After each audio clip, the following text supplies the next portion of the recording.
आप देख सकते हैं। और ये जो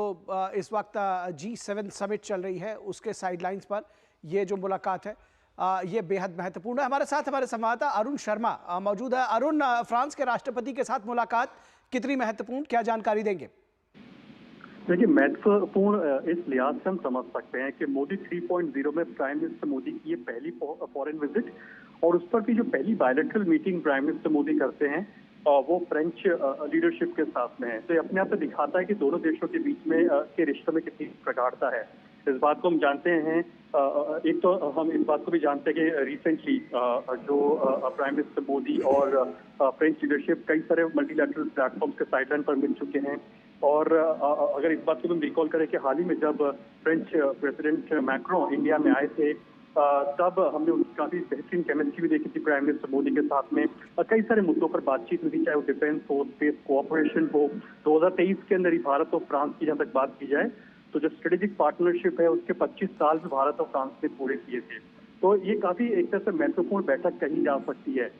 फ्रांस के लिहाज से आप इसको इस तरह से भी समझिए कि जो उनका जो हाईएस्ट अवार्ड होता है, जो ऑर्डर ऑफ लीजन होता है, और वो प्राइम मिनिस्टर मोदी को दिया गया था फ्रांस के द्वारा। दिखाता है कि किस तरह से गर्मजोशी भरा रिश्ता है भारत और फ्रांस का, और एक बेहतरीन केमिस्ट्री भारत और प्राइम मिनिस्टर मोदी और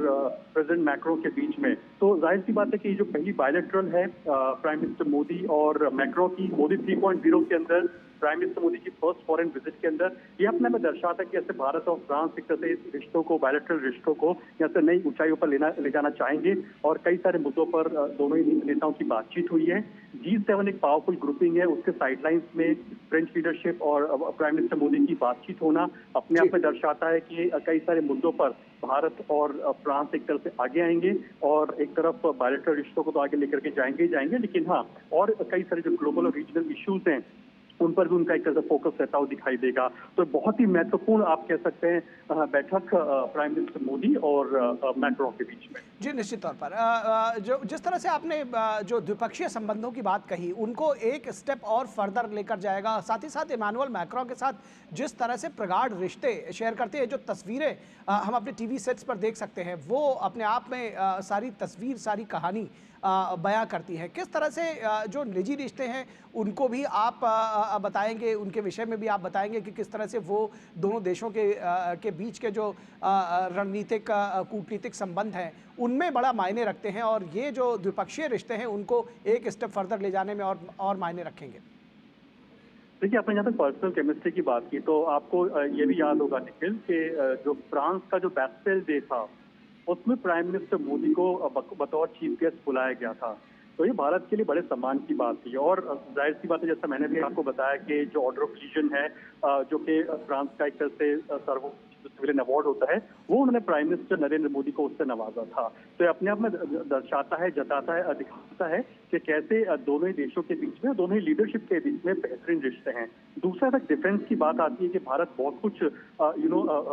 फोकस कर रहा है, तक डिफेंस की बात आती है। तो क्योंकि भारत में एक तरह से मेक इन इंडिया पे फोकस है, कैसे डिफेंस मैन्युफैक्चरिंग भारत के अंदर हो सके। हम इस बात को जानते हैं कि पास में भी भारत ने फ्रांस के साथ में कैसे डिफेंस जो वॉरफेयर के जो इक्विपमेंट्स है उसको प्रोक्योर किया है, और कई सारी पार्टनरशिप्स की है डिफेंस को लेकर के। तो सर स्पेस में भी काफी बेहतरीन कोलैबोरेशन किया है भारत और फ्रांस ने। और जाहिर सी बात है, जब तक स्किल मोबिलिटी की बात हो, स्किल्ड मैन पावर मोबिलिटी की बात हो, ह्यूमन रिसोर्स मोबिलिटी की बात हो, वहाँ भी भारत और फ्रांस के बेहतरीन साझेदारी दिखाई देती है। लेकिन हाँ, ये बायलैटरल मीटिंग जो सबसे पहली आप कह सकते हैं मोदी 3.0 के अंदर महत्वपूर्ण इसलिए कही जा सकती है क्योंकि एक तरफ प्राइम मिनिस्टर मोदी की पहली फॉरेन विजिट है मोदी 3.0 के अंदर, वहाँ पर पहली बायलैटरल जो मीटिंग है वो फ्रेंच लीडरशिप के साथ में है। तो जाहिर सी बात है, इसका विजन, इंटेंट, कैसे यहाँ से दोनों देशों के रिश्तों को और आगे लेकर के जाना है, क्योंकि भारत एक चीज को लेकर के आगे चल रहा है कि 2047 तक उसे विकसित भारत बनना है, और कैसे भारत और फ्रांस एक दूसरे के लिए एक सहयोगी का काम कर सकते हैं। जहां तक दोनों देशों के रिश्तों को और प्रगाढ़ करने की बात हो, उन बातों पर फोकस करता हुआ दिखाई दे सकता है। तो G7 समिट की साइडलाइंस पर प्राइम मिनिस्टर मोदी की पहली bilateral meeting French president Macron के साथ में। जी जी जी, मैं चाहूँगा कि थोड़ा अगर आप थोड़ा कम शब्दों में किस तरह से G7 का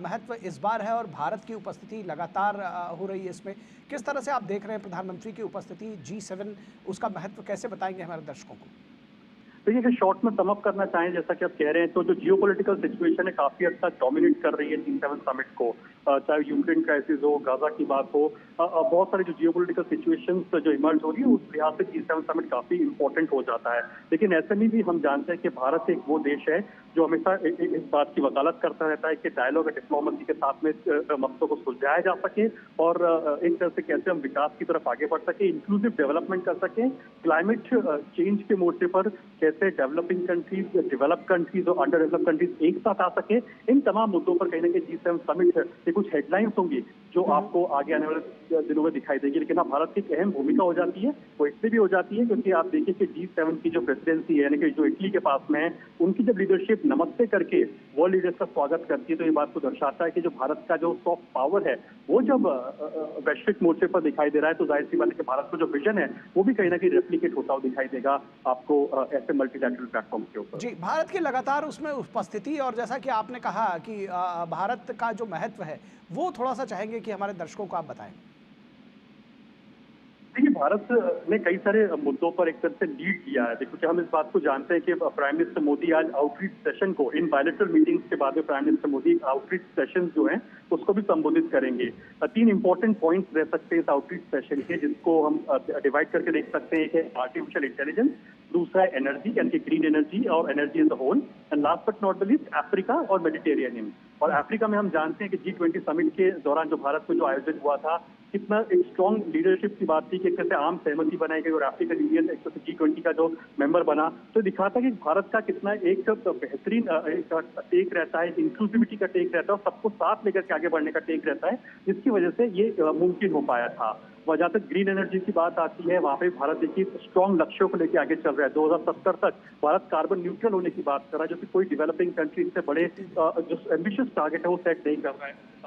वही दूसरी तरफ देखा जाए तो आर्टिफिशियल इंटेलिजेंस की जहां तक बात की जाए जो कि एक प्रोमिनेंट टॉपिक ऑफ डिस्कशन आज रहेगा, तो उसमें भी भारत कई सारे अपने बातों को मल्टीलैटरल प्लेटफॉर्म पर रख चुका है। प्राइम मिनिस्टर मोदी ने इनफैक्ट ये भी कहा है कि कैसे हमें कोऑर्डिनेटेड एफर्ट्स की जरूरत है एआई को डील करने के लिए और एआई को इंप्लीमेंट करने के लिए, तो उस दिशा में भारत की तरफ लोगों का रुख होगा। बिकॉज यूपीआई जैसी टेक्नोलॉजी को इतने इकोनॉमिकली लोगों तक पहुंचाना, लगभग 2 डजन देशों के अंदर आज यूपीआई अवेलेबल है, तो एक दिखाता है कि टेक्नोलॉजी सुपर पावर भारत बनता हुआ दिखाई दे रहा है जो कि इंक्लूसिविटी पे फोकस कर रहा है। तो उस लिहाज से प्राइम मिनिस्टर मोदी की जो प्रेजेंस है यहाँ पर काफी इंपॉर्टेंस रहेगी और लोगों की निगाहें भी होंगी उसके ऊपर। जी, निश्चित तौर पर आपने एआई का जिक्र किया और बताया कि उसके फोकस एरियाज में से एक रहने वाला है और तमाम जो है फोकस एरियाज रहने वाले एआई में को लेकर के बहुत सारी बातें होती रही हैं और ख़ास तौर पर इसके स्याह और उजले पक्ष दोनों ही हैं। किस तरह से भारत से उम्मीदें की जा रही है? आपने कहा कि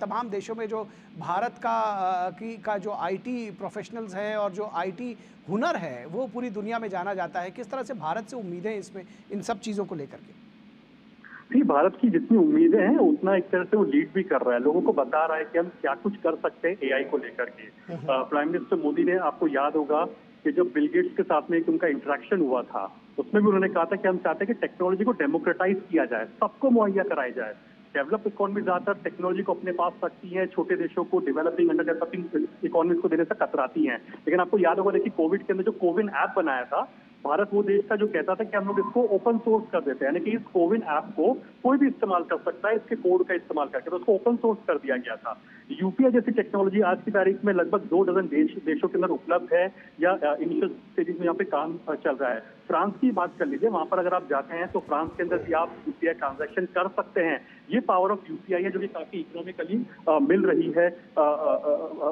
ग्लोबली इस समय पर। तो ये दिखाता है कि भारत एक एग्जाम्पल सेट कर रहा है कि हम लोग को इंक्लूसिविटी पे फोकस करना पड़ेगा। और एआई का जहां तक सवाल है, इस समय पर काफी डिबेट और मंथन चल रहा है कि इससे जॉब लॉसेस होंगे, इससे तो डैमेज होगा, लेकिन हाँ कैसे collaborative effort, skill upgradation, skilling and reskilling पे फोकस करते हुए कैसे एआई के साथ हम पार्टनरशिप कर सकते हैं और साथ ही साथ कैसे जो तमाम देश है वो एक तरफ आगे आ सकते हैं जिससे कि एआई को एक तरह से इम्प्लीमेंट किया जा सके और उसके जो प्रोस एंड कॉन्स यानी कि साइबर सिक्योरिटी एक बहुत बड़ा थ्रेट निकल करके आता है, डीप फेक वीडियोज काफी सारे थ्रेट निकल करके आते हैं, उसको कैसे टैकल किया जा सके। बिकॉज डीप फेक की जहां तक बात आती है, प्राइम मिनिस्टर मोदी ने इलेक्शन कैंपेन और उससे पहले भी इस बात को हाईलाइट किया था कि डीप फेक बहुत चैलेंजिंग हो सकता है और इसको अगर कंट्रोल करना है, लगाम लगानी है, तो बहुत जरूरी है कि तमाम देश पेश आगे आ सके, फैक्ट चेक